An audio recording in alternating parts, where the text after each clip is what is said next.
దేవునికి స్తోత్రములు. దేవుని బిడ్డలారా, అందరూ క్షేమంగా ఉన్నారండి.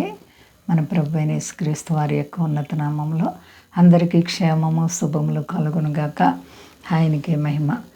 అందరూ బాగున్నారండి.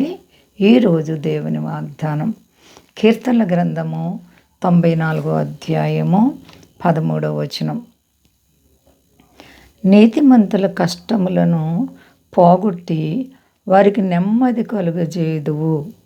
దేవునికి స్తోత్రం. హల్లెలూయా.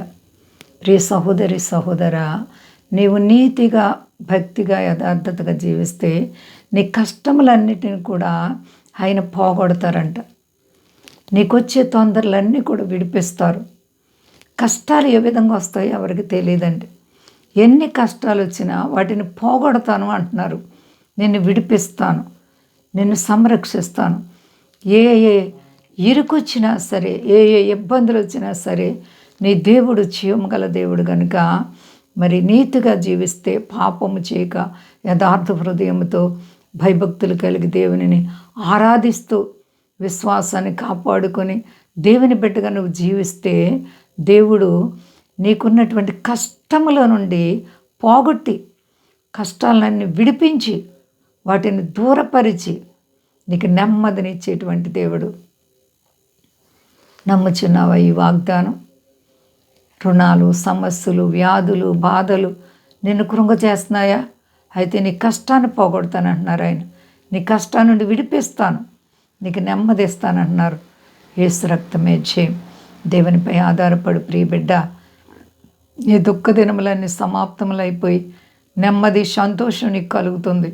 యోబు అనే భక్తుడు అనేక శ్రమల చేత కృంగిపోయినప్పుడు మరి ఎంతగానో భార్య కూడా దేవుని దూషించి మరణమైపోమన్నప్పుడు దేవుని వలన మేలు అనుభవించాం, కీడు అనుభవించడం తగదా అని చెప్పారు. అయితే ఎంత భక్తులు ఆయన ఉన్నప్పుడు, నీతిలో జీవించినప్పుడు ఆయనకు ఉన్నటువంటి కష్టములు యావత్తు కూడా దేవుడు పోగొట్టి రెండంతల ఆశీర్వాదం ఇచ్చారు. నీకు కూడా గొప్ప ఐశ్వర్యము, ఘనతలు ఇచ్చి ఆశీర్వదించబోతున్నారు. నమ్మండి, దేవునికి అసాధ్యం లేదు. అంతా క్షేమంగా ఉన్నారండి. ప్రార్థించుకుందాం. ప్రేమ నమ్మకమైన మా తండ్రి, నువ్వు ఎంత గొప్ప దేవుడు. అవును ప్రభువా, నీతిమంతుల కష్టములను వెళ్ళగొట్టి పోగొట్టి నాయన వారిని నువ్వు కాపాడి సంరక్షించి ఆశీర్వదించే దేవుడు. ఎంత గొప్ప దేవుడు. మా దేశాన్ని, దేశ నాయకులను కాపాడండి. మా దేశ ప్రజలందరినీ రక్షించండి. మీ దాసులను కాపాడండి. సర్వ ప్రపంచాన్ని కాపాడండి.